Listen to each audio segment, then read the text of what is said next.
Hi guys, how are you guys doing? So today I want to talk about the housing market in 2018 because some of my friends and some of you may know that your friends or yourself are asking about the interest rate hike that is going to happen in on the December 14th, 13th to 18th, that the FOMC may have the decision that they are going to have interest rate hike.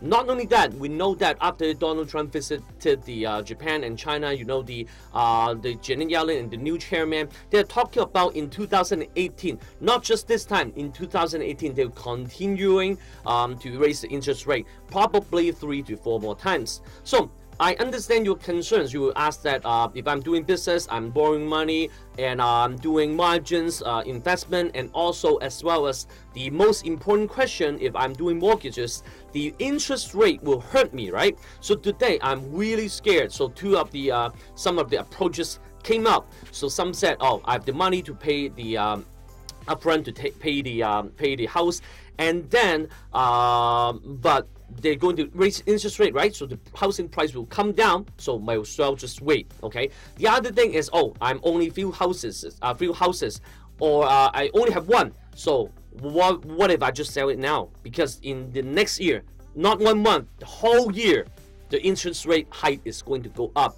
I'm really scared. I'm afraid. So I'm not buying anything, or I'm selling my only house. That is really wrong because I will explain what is going to happen. So first of all, we'll look at the interest rate. So this is the historically the Fed interest rate. So as we know, the interest rate is more or less the same. It's right now 1 to 1.25, right? So it's still at the bottom. So look at the last time when U.S. housing market was booming.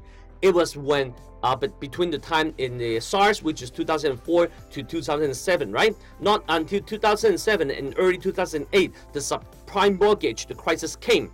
So before that, the housing markets boomed at least double or maybe triple or more, okay? That is when the interest rate hike was going up.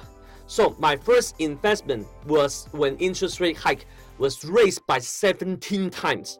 I bought my first apartment in Hong Kong. So after that, I only wait for the chance to come. So you see a correlation between the positive correlation between the interest rate hike and the economy or housing market. So that's first point. And the second point is whether or not people has anticipated the raise, right? So the raised interest rate, you can look at the interest rate future contracts. So you can see 100% of us is already ready. We are already ready to prepare that they're going to raise the interest rate hike. So 90% of those were saying that in this meeting, December 13th, the meeting will 90% of chance they will raise for 25 basis point. Even 10% of us expected the Fed were going to raise interest rate for 2 times, like in one meeting, 50 basis point. So anything that is within this range, only raising for 25% basis point, is nothing. So some of them outside saying that, oh, the 2018 Fed is going to raise interest rate, and why not we wait for this one? Because this one in mid-December they raise 100%. They're going to raise interest rate, right? So if I don't sell my house now, it's too late. That's so wrong. Because first of all, we are anticipated that is coming. Okay. The second thing is, in the longer run, it is correlated. The housing market is correlated with the interest rate hike. That is because they only raise interest rate because people are too confident in the housing market, or too confident they're using the saving to invest. That is because people are confident. It's not because people are not confident. Not like 2018, right? So the third thing is a bit more difficult. It's about the spread. It's about the so whether or not how do you find the interest rate anticipation? You can come to this website. I'll put it down. This website is one of the website you can take a look. See, you can pause the video. So it says that 90.2% and 99.8% is really close to Bloomberg. So this is the website you can look, and the day and the hours to come that will make you more nervous, but actually that's some source, some kind of resources that we can use to look at the anticipation. So the first one is the fact. The second one is any anticipation. If it is anticipated, nothing will happen. Okay, trust me, okay? The third one is between the spread, okay, the yield spread, between the 10-year yield and also the Fed rate.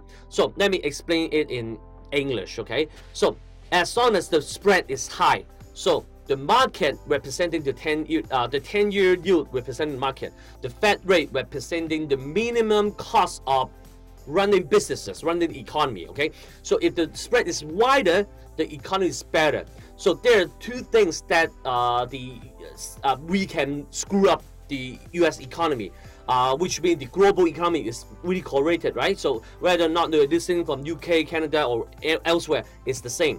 So say two things, two ways. First of all, the first way is Fed is going to raise interest rate really rapidly. Okay, for example, in 2018, they announced that, we're going to raise the interest rate for 12 times. Of course, it's going to die, right? So the spread will be narrower.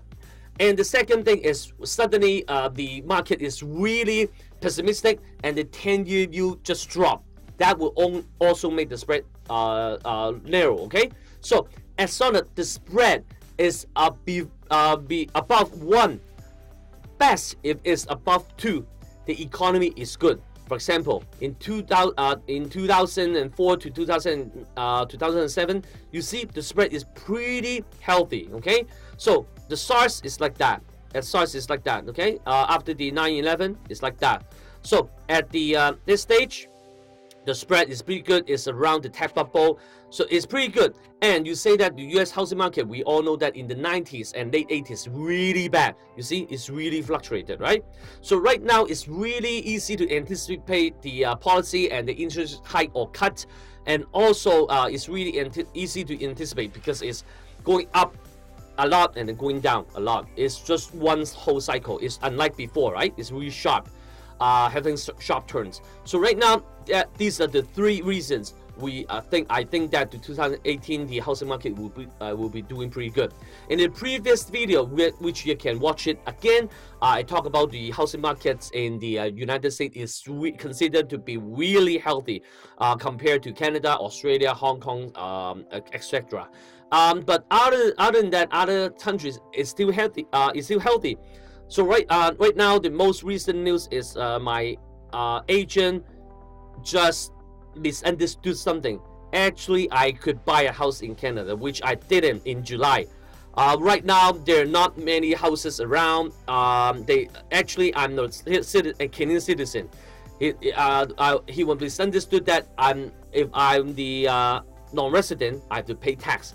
But actually, he said, "Oh, sorry for the misunderstanding. As long as you're a citizen, you're good to go. You don't have to pay tax." I was saying, "Yeah, hell yeah!" Because how could I buy a house before I retire, right? If I want to retire and go back to not just retire. If I go back to work, should I go there and live for half a year and then claim my resident back and then I buy a house? That doesn't make sense. Okay, so I'll keep you updated. I'll keep you posted on this action. I'm not buying 2 parking spaces in Hong Kong. Instead, I'm back to square one. I'm going to buy a house in Canada for my for investment sake or for the sake of my future and my children. So by the way, my baby girl is coming up.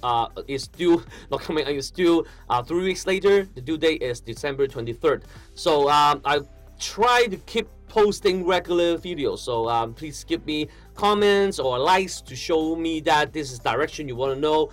Anything that I'm going to talk about or I will talk about is something that I've done research, and my research team has been doing it anyway, right? So as long as you guys are interested, I can share this information with you guys. If my English is okay. So I'll see you next time. Investing easy. Give me a thumbs up and share this video. Bye bye.